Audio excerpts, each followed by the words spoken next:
Good morning. It's so nice to be here with you all on this third day of this incredible event. And we are at the panel, Community-Based Practices Arts Institutions in the North. And it's actually the first time that I think all of us are meeting each other, which is really exciting because we're going to have a great conversation and get to know each other. And my name is Nadia Jackinsky-Sethi, and I'm an art historian from Alaska. And before we get started, my brain was telling me that I needed to read a story before we dive in. So I'm just going to read a quick story for us. And this is from Yari Walker, who is a St. Lawrence Island woman who's a beautiful storyteller.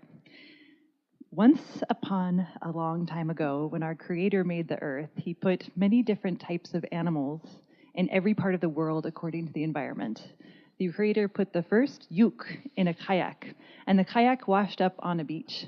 The animals were curious, so they gathered and they went to the beach to see the kayak, and inside there was a creature sleeping and naked.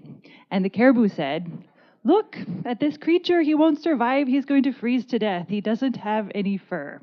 And the polar bear said, "Look at this creature, he won't survive, he can't hunt like us, he doesn't have any claws or any teeth like us. He certainly won't survive.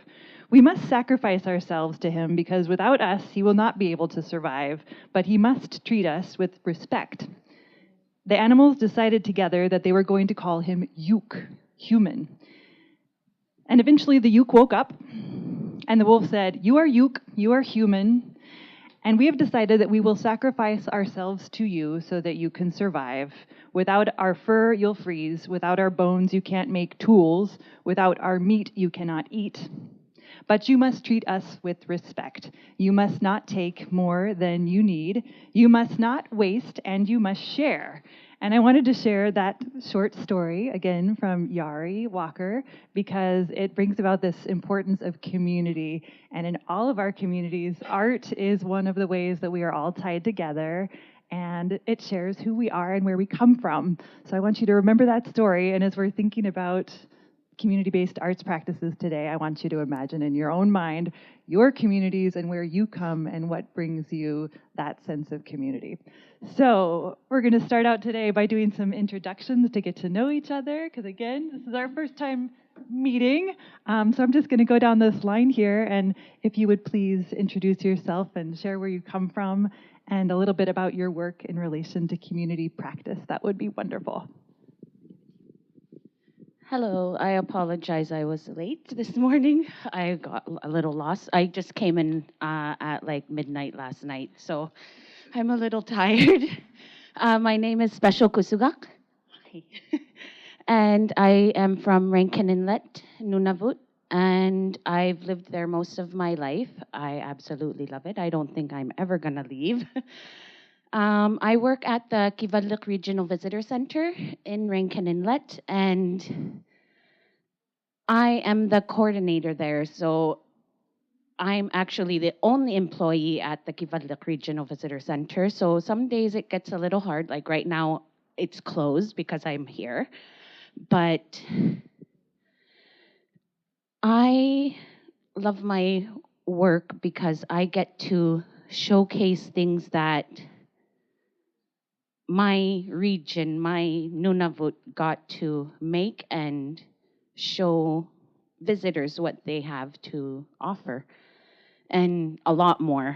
They show us the skills they have, they show us how they do things or how they make the piece, and I get to communicate with everybody from all over the world, from here, from Rankin, from my last person that I had before coming here was from Australia. It's so fun. I get to be me and be happy all day at my wonderful job.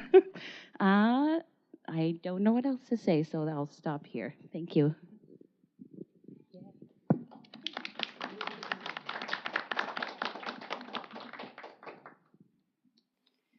Good morning. Hi, I'm Jessica Kutok. I'm the manager curator of the Nunatasunakatangi Museum in Iqaluit, Nunavut. What else do I want to say? I've been working there for 5 years, so since 2019. similar to Special, I'm the only full-time person, so it's a smaller organization. But I personally went to school for collections management and conservation, so running a museum kind of accidentally happened. All the parts where you're like, what do we do here? It's different than what I went to school for. And I previously had experience working in arts organizations outside of Nunavut. So this, I think, is very interesting. It was interesting to me to start working where I work.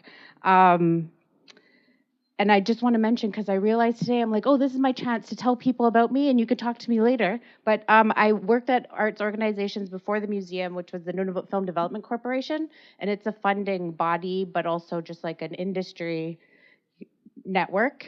So I'm on the board of that. And I also wanted to mention the Alianay Arts Festival, which I'm on the board of in Iqaluit. So that happens in the summertime. Everyone should come to it. It's super fun.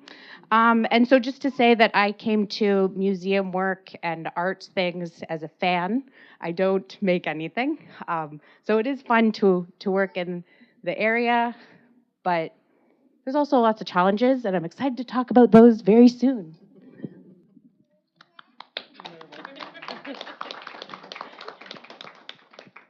Hi, I'm Kimberly Pilgrim. I'm an Inuk from Nunatsiavut. My family is from Makovik and Postville, but I currently live in Hopedale, where I work at Inutsiavik Language and Culture Incorporated, which is a very new youth-led not-for-profit dedicated to language lessons and revitalization.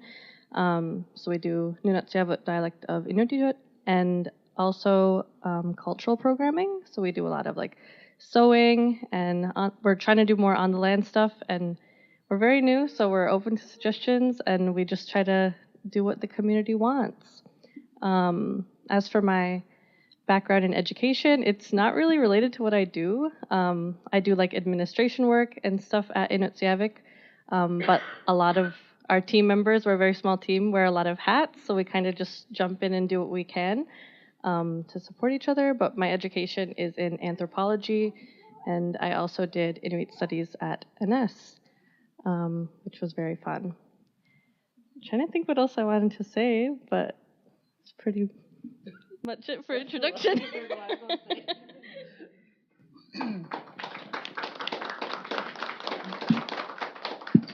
My name is Inez Shiwak. I live in Riglet, Nunatsiavut. I work as the arts program coordinator for the Nunatsiavut government at the moment. But before that, I was the project assistant with the My Word Storytelling and Digital Media Lab under the Riglet Inuit Community Government. And doing that job, we did a lot of mentorship programs with youth and elders, and we did a lot of programming for what I call the forgotten age group, like my age group between 30 to 50. There was programming for youth, for elders, and it's nothing against the youth and elders. They're great. It's just that there wasn't anything for me to do, for me to learn. So what I would focus on was my age group and bring in my aunt and my mom to teach courses, or people in my community to teach course. And then I don't refer to myself as an artist. I refer to myself more as a crafter, because being a crafter sort of represents my grandmother and my mom, and for the teachings they've taught me. So a lot of this stuff is community-based, or it's traditional knowledge, or traditional crafts that are slowly dying, and we want to keep them alive. So that's been my main focus before moving into my job within the Nunatsiavut government.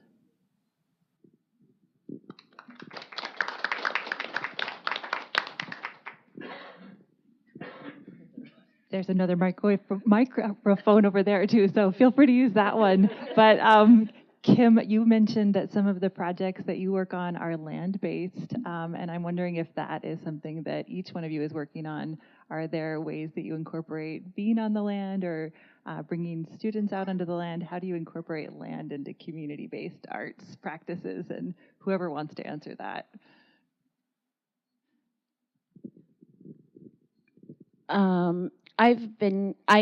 I personally have been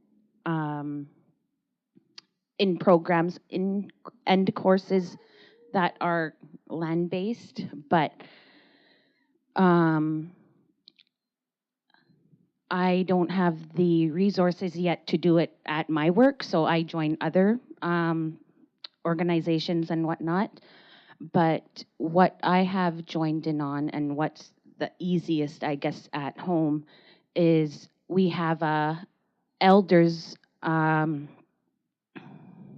my goodness, elders cabin we call up the road, which is just a road that goes quite far onto the land from our community, and it's pretty much at the end of it. So Nunavut Parks usually does a learn to, or different organizations do different programs and courses at the elders cabin. So then that way we're in a cabin, I guess, and we're also out on the sorry, sometimes my brain has to translate, and it's a little slow this morning, out on the land. And it's nice because then we get the natural light, and we get to talk to other community members and visitors in the community, because it's open for everybody. And we get to tell stories, and that's how I get to learn about my community members and people from out of town as well. So that's nice. But I plan to hopefully in the near future have a tent, seal skin or caribou skin tent made for outside, and that way we can have elders and people from the community come and do things outside, or have a ceremony of some kind, or things like that. But it's hard trying to find the right people to instruct these kinds of things, only because a lot of them don't feel like they are, or a lot of them don't feel like they know enough to be able to instruct these kinds of things, which is a little sad, because you know they are capable, but they just don't know how to teach. And that's why we have a lot of other facilitators to help, so that they're not so, they don't feel so alone, I guess, in it. So we're always there for support and help with for everybody. Anybody else?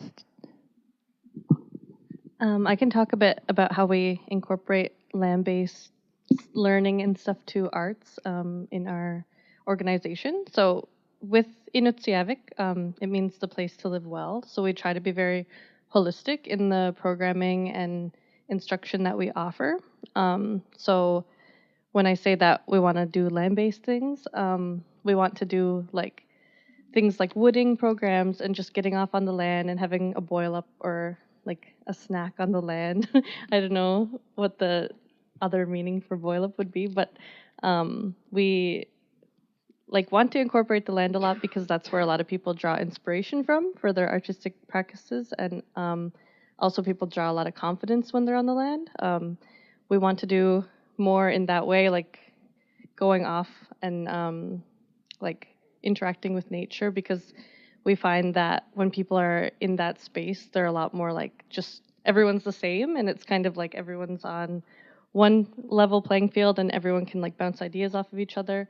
So we're hoping to get youth on the land and Inez's age group and elders. That's something too that we try to focus on with Inuit, because since our team is youth led, we like want to engage youth, but we want to engage the whole community, and we really see the benefit in like connecting the ages and not having it separate all the time. So I'm kind of got on a tangent, but I like that you mentioned that, because it's really important to us too. And I liked what you mentioned about how it can be a struggle sometimes for people who have the skills to be teachers. That's something we see a lot in our community as well with fluent Inuit speakers. They know the language, but not necessarily how to teach. It's like we like to say, like, well, if someone asked us to teach English, we wouldn't know where to start. So it's the same thing with skilled Inuit speakers and also people who know how to do the arts. So yeah, I don't know if anyone else wants to add anything. Well, I think you brought up a good point about challenges that you have in your work. So you're mentioning the challenge of language. What are some of the other challenges that you see in building community-based arts programs? or anyone. Go ahead, Inez. I think one of the biggest problems we have is finding space. So, like, when we would do our programming for when I was under my word, we would have to get a room in the hall, and the hall wasn't dedicated to our stuff. And we would have to, like, borrow sewing machines, or we would have to borrow other stuff that we didn't have. So, with that, we had the creation of the sewing room at our local hall. So, we got industrial sewing machines. We had heavy duty sewing machines, so that we had a place to go when we needed to create ideas, or when somebody wanted to go and just learn how to sew. So it's spaces I found was the biggest problem. And it was same with the instructors. Like, for me, I tend to use the same instructor over and over, and I don't want them to be burned out. And that's one of the biggest problems too, is when you use somebody over and over is burnout. And then for me, it's like, and if anybody knows my mom, it's like, Inez, you got to do this. And it's like, it's like, I don't know, but you got to find funding. So, like, during COVID, we would go to so many craft shows. Before COVID, we would do craft shows, and it was like the end of December 2020, and she was like, Inez, you got to create a craft show in Riglet so people can sell their products. So it was like, how do you do that sometimes and find space and not have to pay for that space to make it free for everybody to come and sell their products, to make sure that product gets out there. So space was the biggest thing for us. I agree. Space is a big problem. Luckily, I do have a building that I can run programs and things in. But when it was being made, I asked for, I'll just start from the beginning. So I started with Nunavut Tourism in 2016, but then the government of Nunavut took over some of the visitor centers in Nunavut. So my visitor center was one of them, and I was actually getting a new building, which opened in June 2018. And before they finished it, I asked if we can have non-carpeted floors so that we can work on skins, and it will be easier to clean. And they said yes, but that didn't happen. I have carpet.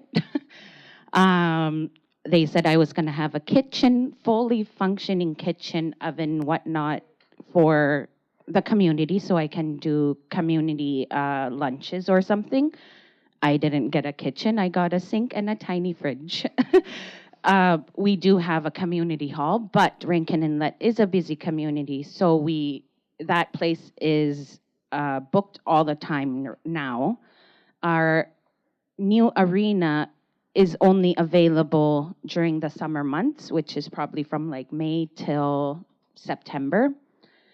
And yeah, that might be it. We don't have very much space either, so space is a very big thing, but it is very expensive to make the space, make a building to have the space. And hopefully one day all communities will have a space dedicated for just cultural and heritage things, making kami or parkas or mitts, whatever it may be. Hopefully one day we'll have something like that in every community in Nunavut, because our culture is so important to me, and I'm sure important to all of us. And it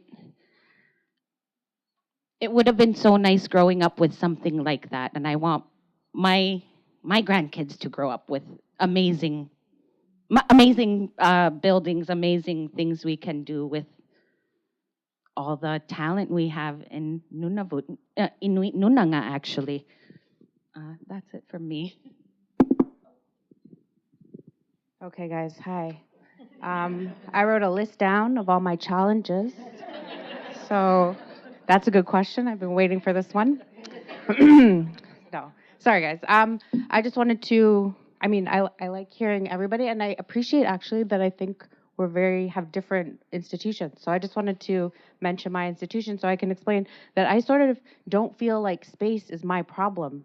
I have a capacity problem. We don't have enough people to do things. And so when you're talking about programming, I'm like, I'm weak on programming. I'm not, I'm already doing too many things that I don't like doing, so I'm not doing that. So just to highlight how that happened. So the Nunata Sonokatangi Museum, it's a nonprofit, like it's a charity, and it was founded in 1969 with a collection, like some Iqaluit white people got together and collected some carvings, and then they got a location. So we in a Hudson's Bay warehouse building, an old one. There's like a picture of it, white building. And it was moved to this location in the 80s to be a museum. And then it was expanded in the 1990s. So sometimes I'm like, everything's horrible. And then I'm like, you know what? We have space. I have a building all the time. So one of the things I do is bug other organizations to be like, did you need a building to use?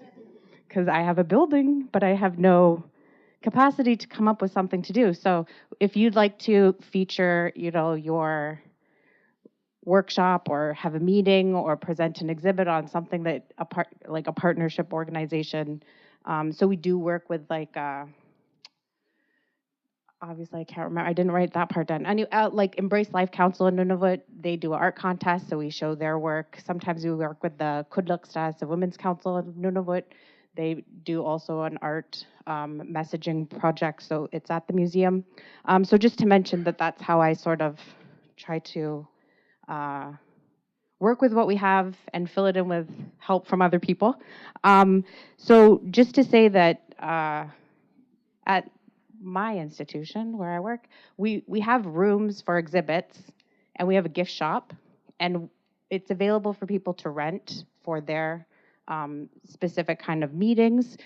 Or I try to have, like, in the annual calendar, I try to have events during Tunic time, which is a spring festival, and then in the summertime with the Alianite Festival. And then in October, we always have the Kingite print show. And I'm just going to say this year we sold out. So we do it like a raffle. So I think exclusive, limited time things are fun for me because it works out. So people come in and everybody watches everybody else buy prints. So that's like, it's not programming, but I think it is a theme. And I'm also hoping that when people come in to buy something, that they look around and sort of see the opinions being shared or the expressions of different artists, because I am trying to have more continual collection additions, right? Making sure that we don't only have featured carvings from the 80s, which are beautiful, but mixing it up with current things, I think, is what makes it clear how relevant it's always been and continues to be. What else did I want to write? I mean, that's just to exactly talk about what we were talking about. So I have space, but I just don't have capacity, like enough staff to do things. Also, Iqaluit is very busy, like Rankin's busy. Iqaluit's really busy, so sometimes I think of what programming are other organizations doing and what things are not being done within the context of the town I'm in, because we don't want to copy. Like, I don't want to also do a sewing program when I know the Arctic College does a sewing program, right? Like, other people are doing that already. So I have to come up with weirder things, which are like less less popular, but like I have to be like, yeah, come to the museum if you're weird. Let's do it. Yeah, right. Like, so it's like a weird balancing act. That I don't think I've figured out, but working on it. So what you guys were saying about space, we're lucky we have a space to operate out of, but since there is like a lack of space in general in the community for housing and buildings and things in general, we operate out of a house, so it makes it very it's good because it's very comfortable. Like people feel at home, and that's kind of what we were trying to replicate. We were with Inuit, we're trying to make it be a very natural approach to programming and learning. So we, as a team, grew up spending a lot of time in elders' houses and learning that way, like learning sewing in Vanessa, who's in the audience. Her Nan, her house was the place to go to learn sewing and just have tea and sit. So with operating out of a house, we try to replicate that. But we also acknowledge that like we're very lucky to be able to get that house. And yeah, the I guess I should explain how we came to be as Inuit, but we won the Arctic Inspiration Prize for $1 million, which was very crazy. And we still like since we won that in the spring, so it's still new. So we were able to fund our programming for 4 years. But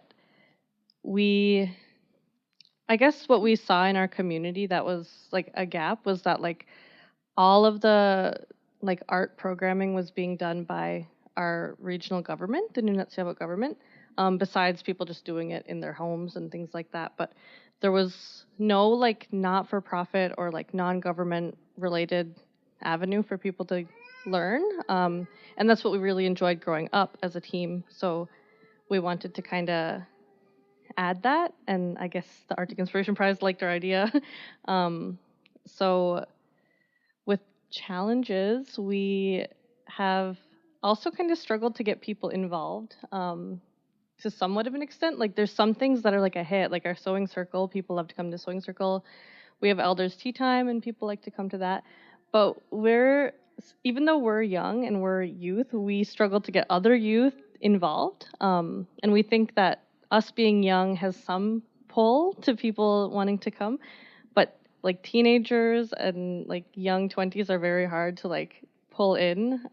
But if like we find if one person kind of gets involved, then people follow along. So if anyone has any strategies for engaging youth, we would like to hear them. But your age group is very easy to get because there's nothing for you guys. So We either got to be alcoholics or something. oh my. I'm not an alcoholic. I never drink a day in my life, but that's the programming that you see in my community. It's like Yeah. sobriety. It's like I'm not gonna go to this. Somebody's gonna think I've been drunk and secretly or something. So it's like, And bingo. and bingo. Bingo. But yeah, there's so many challenges like we could sit and talk about, but yeah, if you have more. But yeah, space for us, we lucked out because space is usually a problem.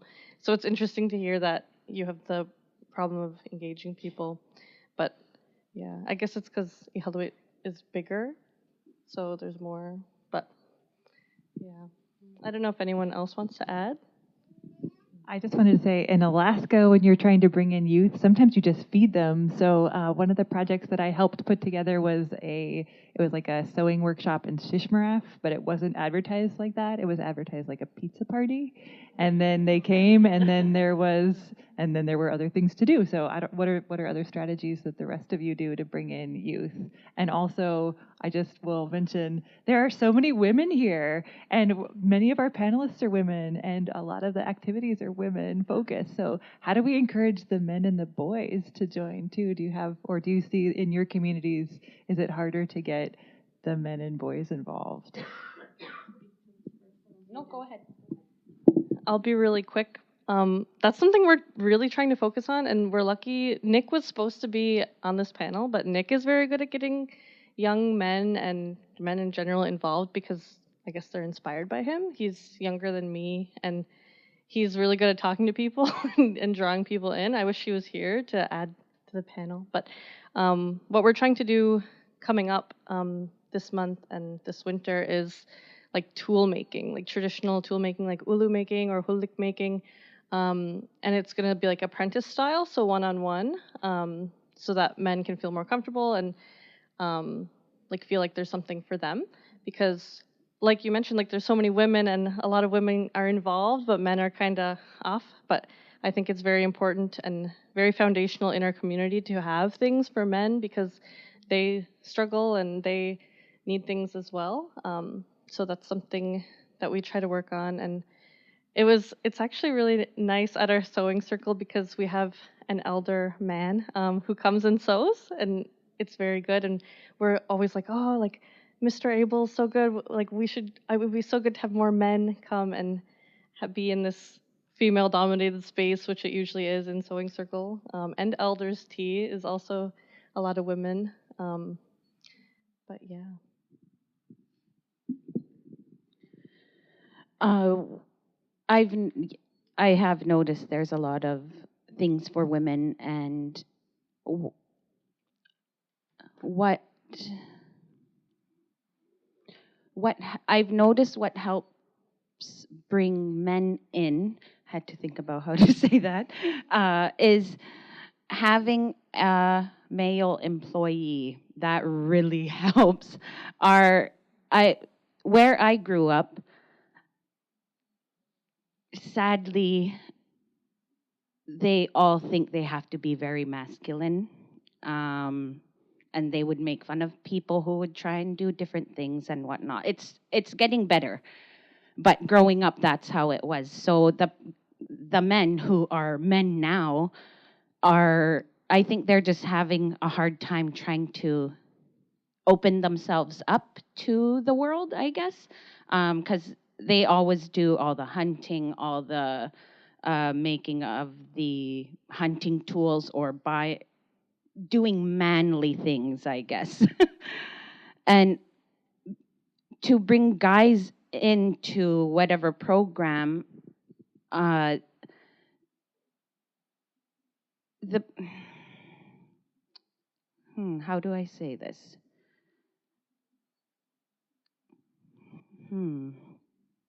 The people who've done programming, the way they get men into those programs are the guys are on the little ads on Facebook or in the stores, and those workers also talk to their friends, and then those friends talk to their friends. A lot of word of mouth goes goes around in my community, and I am a bossy cousin, so that's another way to get my guys to come in to do whatever, because I'm like, you have to support me, come do this. It works because they love me so much. I honestly didn't think I was so bossy until like 5 years ago, and I had like a wake up call. But it is hard. They grew up in a time or a community that was very harsh about where your role was for men and women. And I'm very happy that it's starting to go away and men are starting to do more things. But having men in the program you're trying to run, and you want other people, other men and women to come, having both a man and a woman doing the facilitating or whatnot really helps bring in those guys. But that's in my community. I don't know how it is in other places.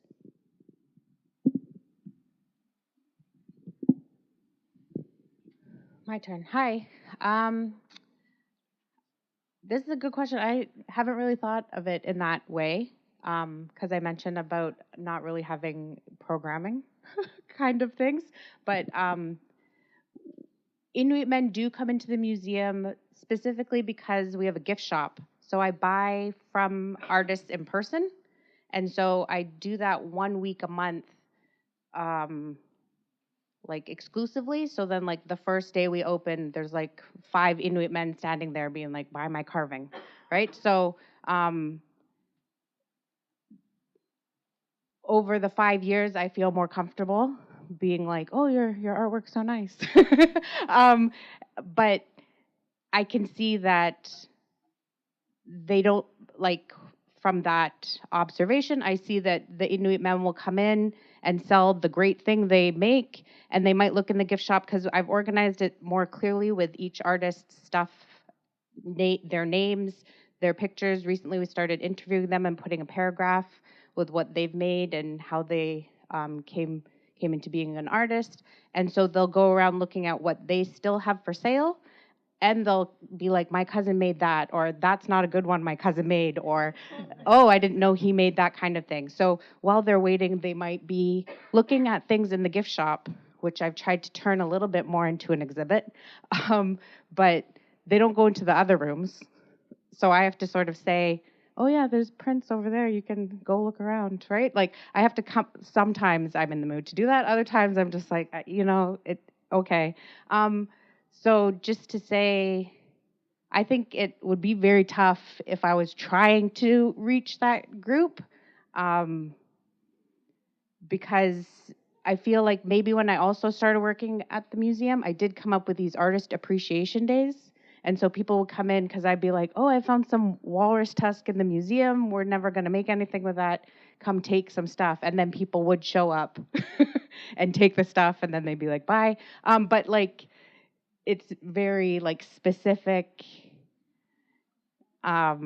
And I'm what's that? You put a little treat, and then hopefully they'll come closer and closer. So you have to act like, no, I'm not that interested. I'm not gonna overdo it and be too syrupy. But just like cool. That's cool. Anyway, so I could see how that would be really tough. But in general, my challenge with getting people So I was naive when I started working at the museum because I like museums. So I was like, everybody likes museums. And then I'm like, oh no, nobody likes museums.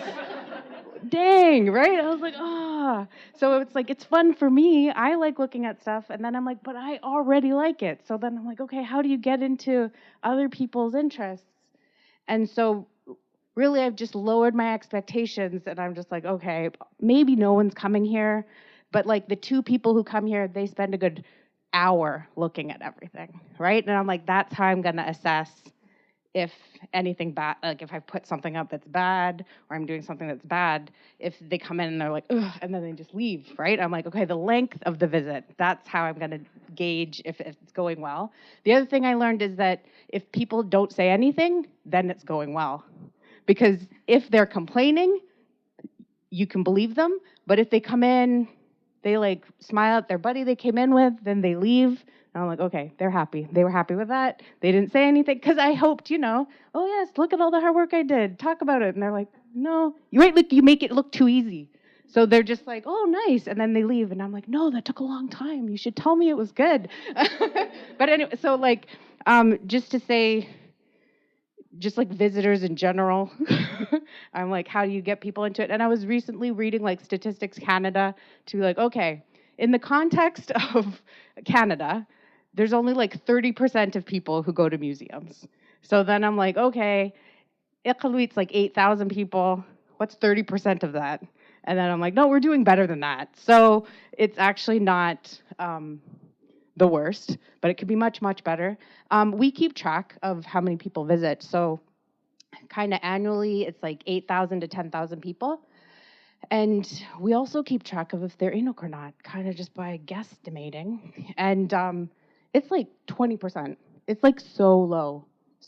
Because then I'm counting people who come in to sell me things.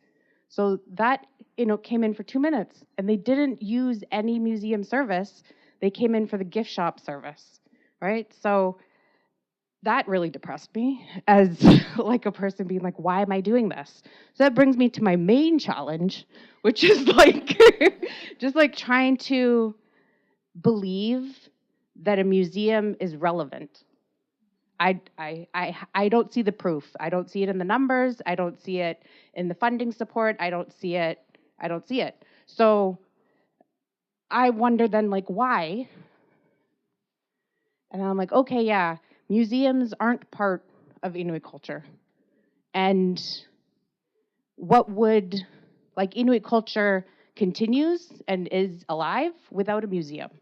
So it would really be on a museum to be like, oh, I want to be in Inuit culture too. I'm going to come in here and be very, very useful. I'm going to be so useful to you that you're going to visit because we're great at something.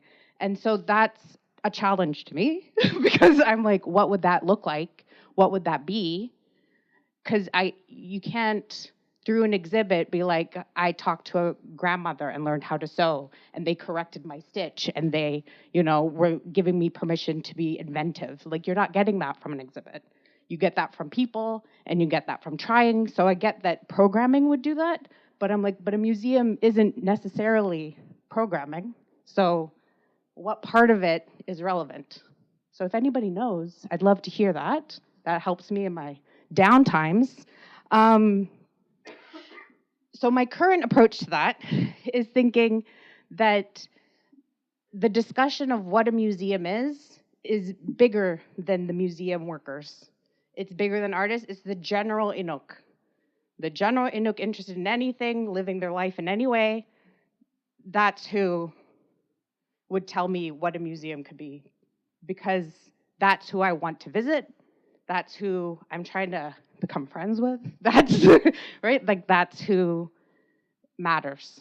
And I don't see that discussion happening, which I understand, because in the context of Inuit life, there's many things going on and many crisis things and many, fun, positive things that I'm like, oh yeah, go do that. That makes sense. So in the big picture there, that's a challenge. So all my other little challenges stem from that challenge, I'd say. Let's talk about how your work brings you joy then, and what you're seeing that's successful. What does success look like? How do you know you're doing your work well? And what is giving you the most joy in the work you're doing? Maybe Inez? For me, it's being able to do a project or a workshop with elders and people in my community, and seeing them go forward and make the product themselves without help. They can go back to their instructor to ask, like, am I doing this right? But they're more or less doing it on their own.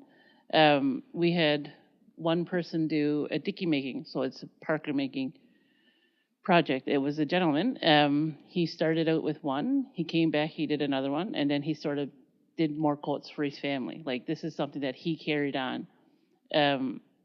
So it's seeing that process of people being able to carry on a tradition that we may slowly lose. Like, grasswork is one of the biggest things in Riglet. Like, that's what Riglet is known for. My mom does it, my grandmother did it, my aunt does it. Well, so many aunts does it. But like, it's such a long process that nobody is able to carry it on.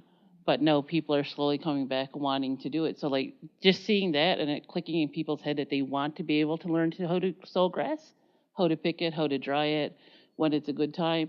It makes you proud that they're able to do that. But that's one of the challenges I find, is that we're in such a day we're in a day and age that, like, everything has to be fast. It has to be done so fast, but some things take time.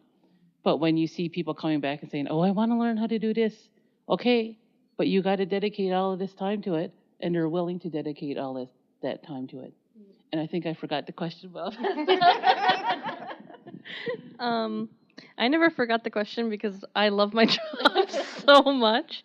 But I have a list I wrote of everything I love about my job, because I saw that was one of the questions, and I was like, that's a good question, because I want to say how much I love my job to hopefully inspire more people to go the route of creating their own job and creating their own organization. Because my team and I, we just grew up as friends, and then eventually pulled more people in who had skills that we need to make our organization succeed. But it was something that we kind of came up with. We were like, okay, this is what we love in our community, like arts, language, sharing knowledge, education. And we saw a gap where we were like, okay, well, why is it only the government who's doing this? And why is it like up to people to find their own instructors? So we were like, let's just get people together and do it. So I love the fact that this job has allowed me to move home. I was living in Ottawa and St. John's for most of my like teenagehood and adult life, and I just wanted to get back to Nunatsiavut. So I was like, this job is perfect opportunity. I love that I learn every day. Like, no matter what happens with like programming or just like days in the office, there's always opportunities for me to learn. So that adds to it. I think being able to engage with the community like on a daily basis or a weekly basis is very good, because it just makes myself and my team feel like connected and that we have a purpose that's very clear. And since we kind of just made this out of just wanting to, it is fun. So it doesn't really feel like too much of a job. And then I think overcoming challenges is always good. So like once we find a solution to a problem we're having, it's very rewarding. And I think just being able to see other community members like dreams come to life. Like if somebody suggests something and we're like, oh, we can do that. Like we have the power to do this program. Like if someone wants to learn like mitt making, we'll find someone or we'll teach it because my team members are very talented artistically. I'm not so much, but they can just teach people and it brings them joy. So I think right now it's very good. Like there's the challenges we face, but I think youth-led not-for-profits, if anyone has ideas like wanting to do it, then I think just do it, because I never thought that my career would be going this direction. Like I was like, I don't know what I'm going to do. I'm probably going to work with Nunatsiavut government or something, but I'm glad it went this direction because I love my job. So, yeah. And I love my team. Hi, Vanessa.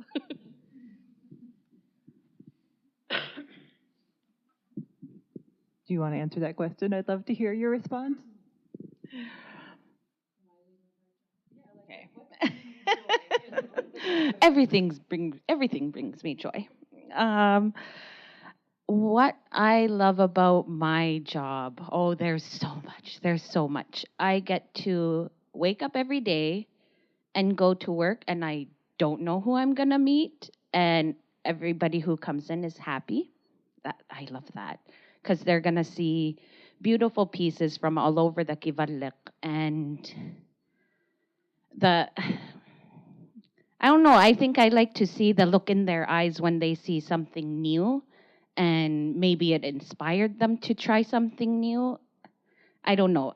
It's just such a wonderful feeling seeing happy people every day. I also get to be around beautiful art that I get to look at every day and get inspiration from. My grandmother was an artist, a crafter, Rhoda Akpalyapik Karitak, and she just tried anything and everything. She did pottery, she sewed, she drew, she did beading, anything she thought looked fun, she would try. And that's what I grew up with my grandmother, just trying anything. And then there was my mother who who is amazing, most humble person ever, but she's so not like my grandmother. She's very tidy and everything has to be in its place and whatnot. So I always had lots of fun being with my grandmother, and I think, oh, I might cry because I love my job so much. Being able to carry something with me my whole life that I love, and being able to work in a place that has all those things and from people from all over Nunavut. It's not just Kivalliq pieces, but all over Nunavut. And I look at these pieces and I remember growing up with amazing people. Sorry, I cry all the time, don't mind me. If my cousin's watching, sorry, Odie, I'm crying. And the way, I don't know, it's more of a feeling. I don't even know how to express it, because it's everywhere. I see a color, I see something, and it inspires me to do more and try and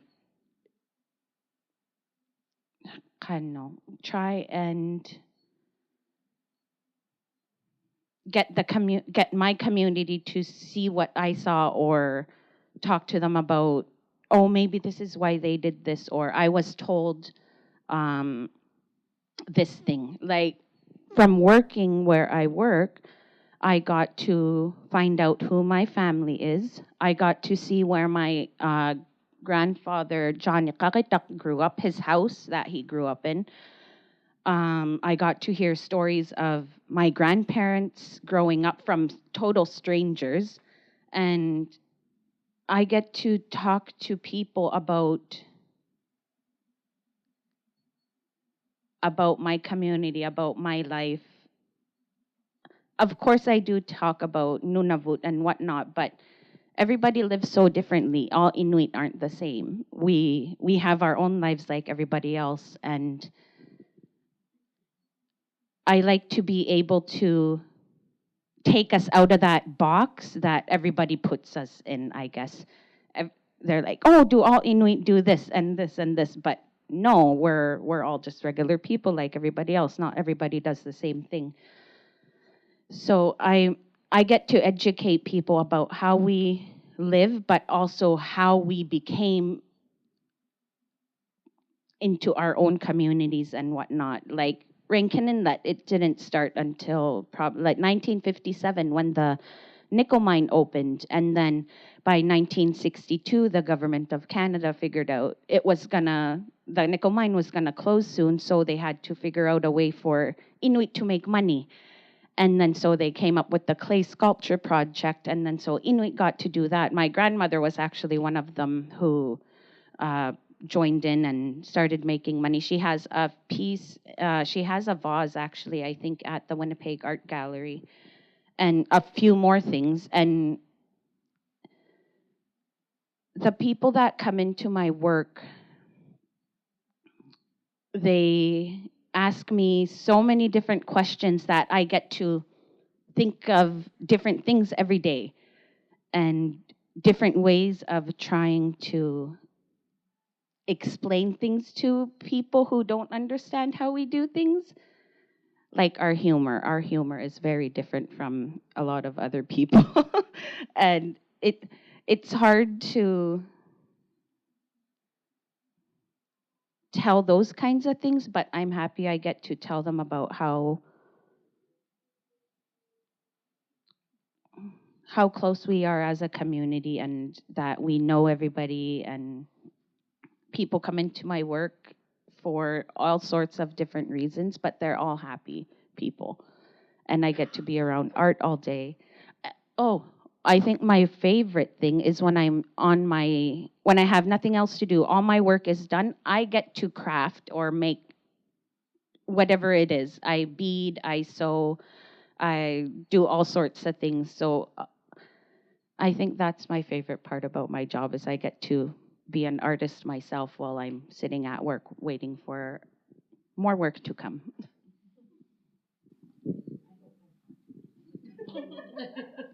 Do you want to ask each other any questions, or are there any questions in the room here? Over there.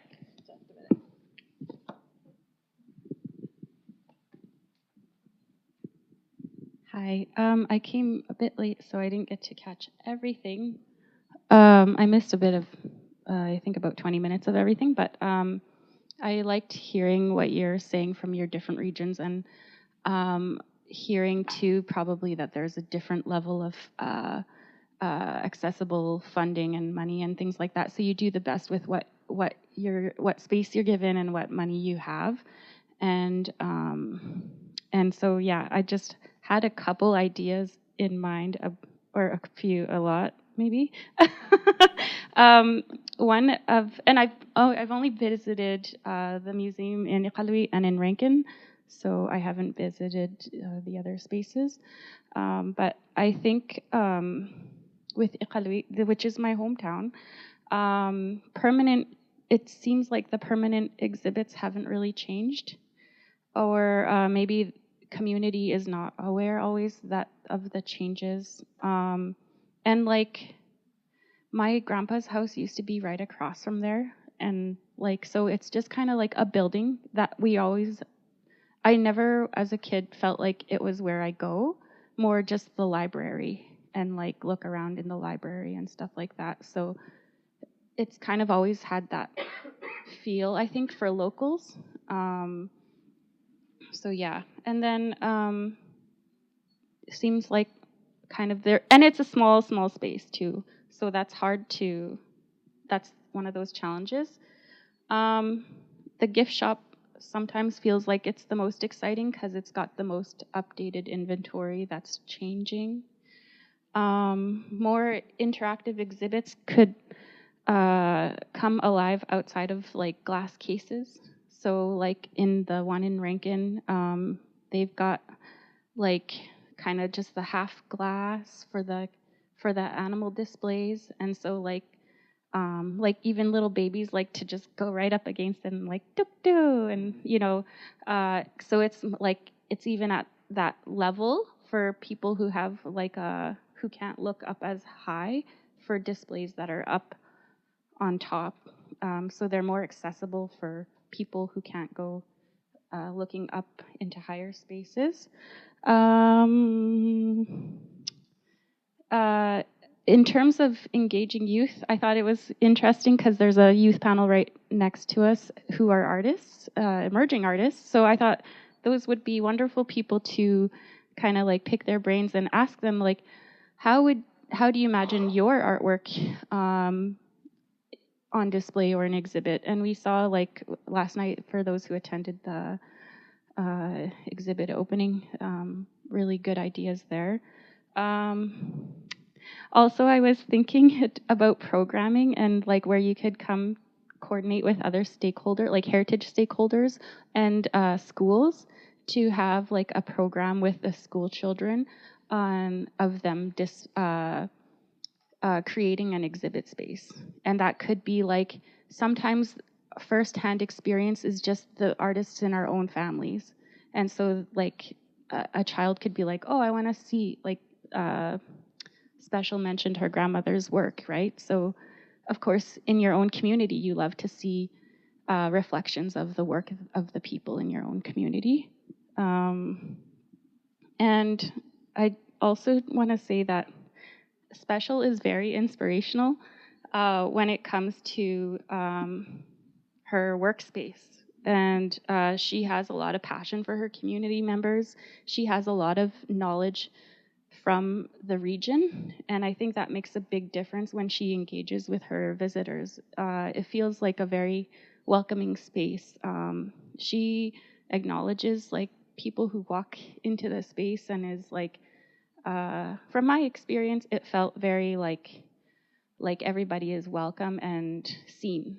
And because Inuit, we're not used to museums. Like our museums are the artifacts that we're used and things that we see on the land. Like when we go, when people have that opportunity to be able to travel out on the land and to old family camps and things, that's our museums, that we know how we interact with them anyway. Like, and that's why it feels so closed off in a museum, because we're not allowed to touch things in the museum. That's what we've been taught, but we know that when we're on the land, we can like go through the spaces and it's okay, because there's that different mindset.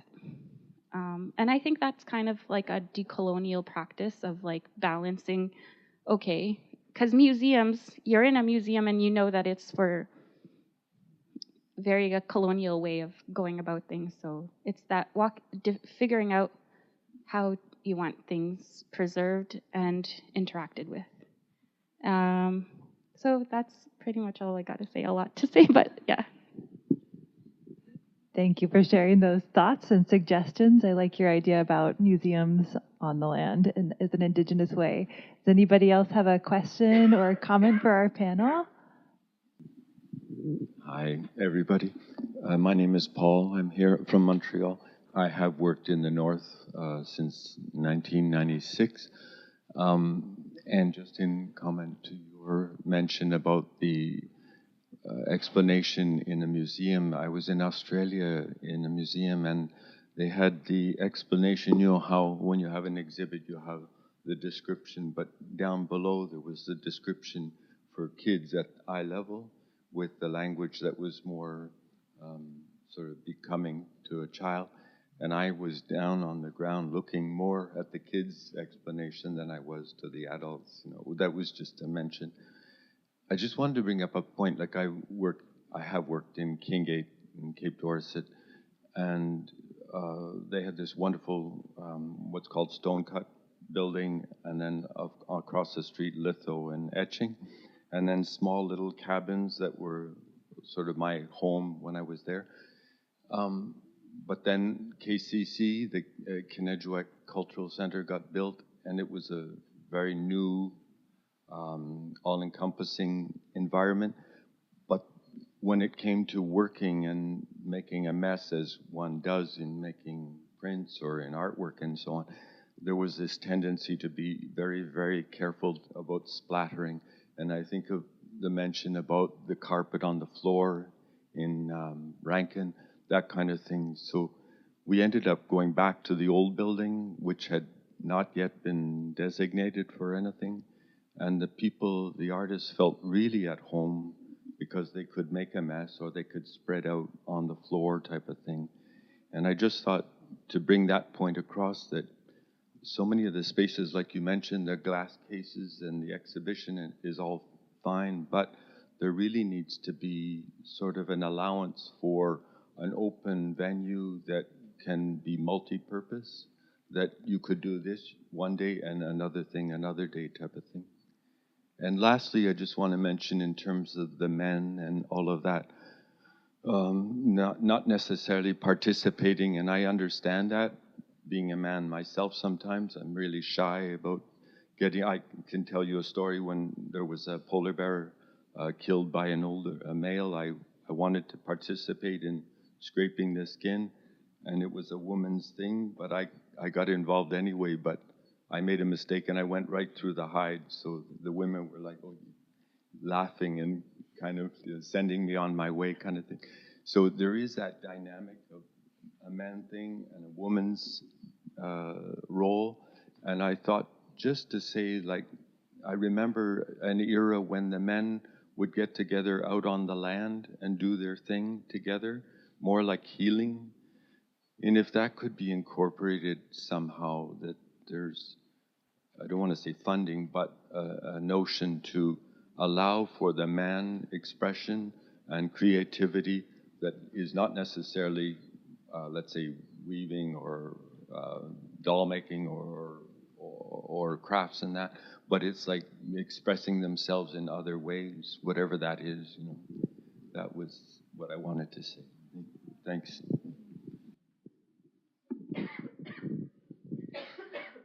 Thank you for mentioning that. I just remembered in Rankin Inlet there is a male group that is for healing, actually. And they do a bunch of things. They make kamutik, sleds, ulus, all sorts of things. They just camp out on the land, go hunting, but they are a group of men that are there to help heal themselves and better themselves for them and their family. If you all could have one dream or one tool that you could have to make your work more successful or better, what's your dream? What would you have to make it better? No carpet. That's my only dream right now, is having no carpet, because there are so many things I want to do in my visitor center, but it's just impossible with carpet in there. That's probably my biggest dream since I started. Kim, do you have one? In some ways, like, because we're very new, it feels like a lot of our dreams are like coming true with what we're doing and having good engagement and things like that. But I think a dream would be because with the grant that we won, it's a very large grant of $1 million.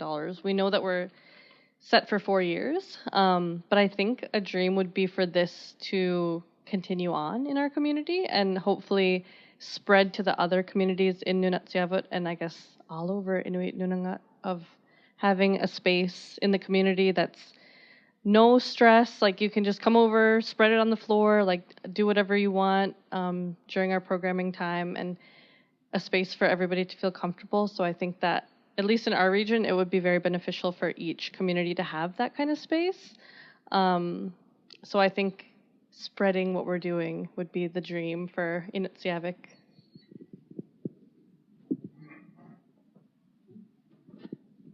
Unlimited funding.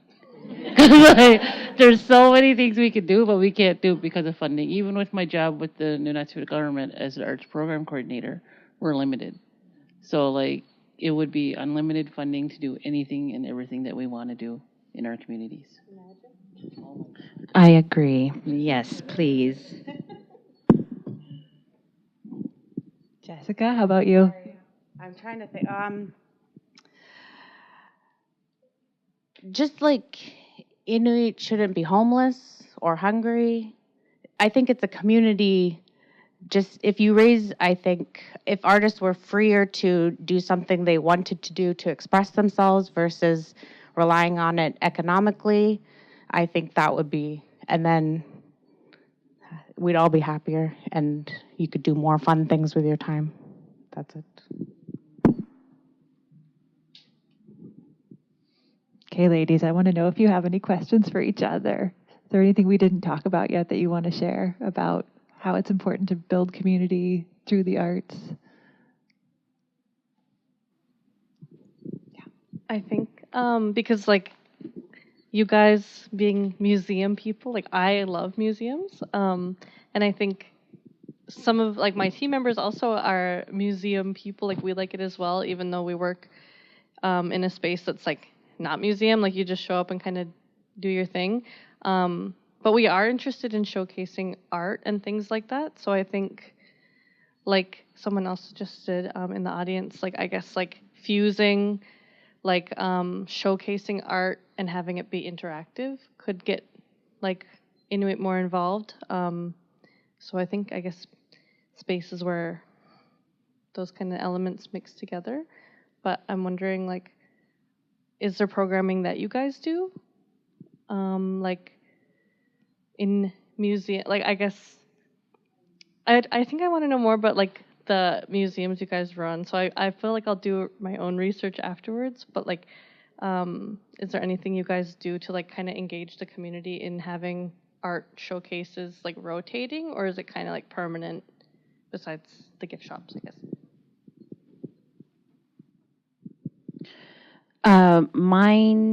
The one at my visitor center could be rotated, but I don't have enough storage space.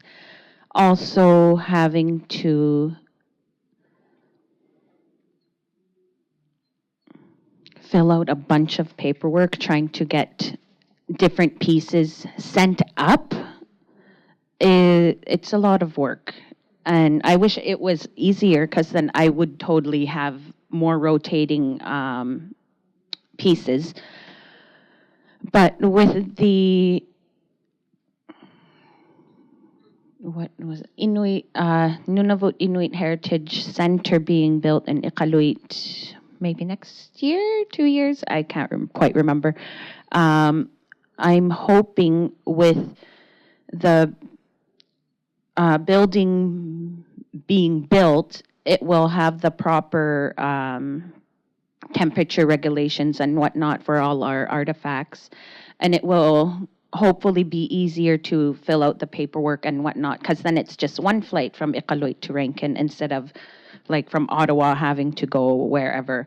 So it's space, and our buildings are not made for different temperature pieces. Like the things that have been made with seal skins, caribou skins, whatnot, they have dried up in my building, and some things have ripped or cracked because of it. So I think that's the problem with my place, is it's either too hot or too cold. It's never the right temperature. And it would be hard to have things that we do need to have the proper setting for it. But if it was easier, I totally would have more rotating pieces. Yeah, it's the travel and packing, I think. I don't work there, but at the Alaska Native Heritage Center, and we have a really incredible center that has space for exhibits. They do traveling exhibits, but they also use their space for having dance groups, and they have an after-school program. So that's a really great resource to look at. Another model for visitor centers or Indigenous cultural centers. So I just wanted to mention that one too. Sure, yeah. So the museum in Iqaluit has a temporary gallery, so we change it about 3 or 4 times a year. And then we have 2 rooms sort of with permanent collection things. And then we have a gift shop room that, yeah, changes more often because people like to buy things, which is good. It's a mixture of traveling shows. So we've had stuff from like the Carleton University Art Gallery or the Ottawa Art Gallery. And we have, when Alienite happens, we have lots of Greenlandic art because Greenland's so close, especially this summer. Then we have the Kingite Print Show every October. And sometimes, like when COVID happened, we had a traveling exhibit that was meant to arrive and it was postponed. So then it was fun because then I got to look into the collection rooms and be like, what can I put on display? And so I decided to start with sort of being like, oh, these older things haven't been on display because everything takes time. So the older things haven't been on display. So it was fun to put out things from like the archival photographs or our oldest carvings and put them all together to kind of, because I think our collection's nice in that we have photographs, we have interviews, we have paper, right? Like we have prints, we have paintings, we have all a little bit of everything. So it was fun to have our own collection show, but it takes a lot of time, and I only did it because I had to, because we didn't have a traveling, and because it was COVID, so it was sort of like, well, we're not open all the time. So it's a time problem, I'd say, for us. Do you guys ever do like tours of the collection, or like allow people to come in and engage with like all the things you guys have that isn't like on Yeah, show? so we get a lot of visitors. The Nunavut Arctic College like jewelry program, they always visit. The teachers program, they always visit. The elementary school, the elementary school depends on the teacher. Teacher will contact us to say, can I bring in my class? I'm like, yes, tell me when, we'll be open. And then we get other groups who are maybe visiting Iqaluit, and so they'll contact me in advance, and I'll be like, okay, was there something in particular you wanted to see?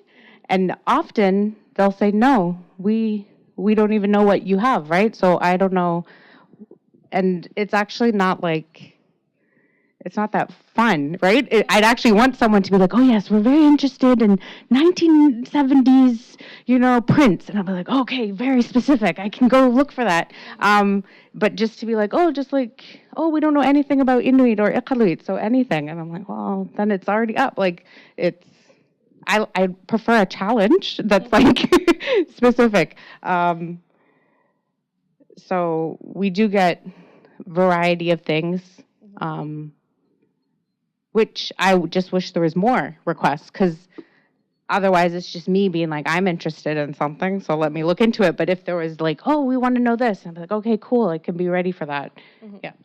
I think like as a regular Inuk who doesn't like work in the museum or know how it works, I only recently learned that you can like ask museums to see their extra stuff.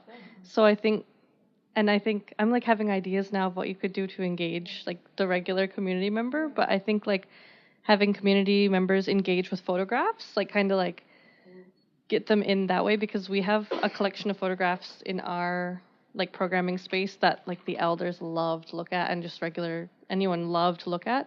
So I think maybe like advertising like a showing photographs, it's like come see your family members, or like come see this. And I think maybe then it could open up the space for more people to feel like they could come in and engage with the collections.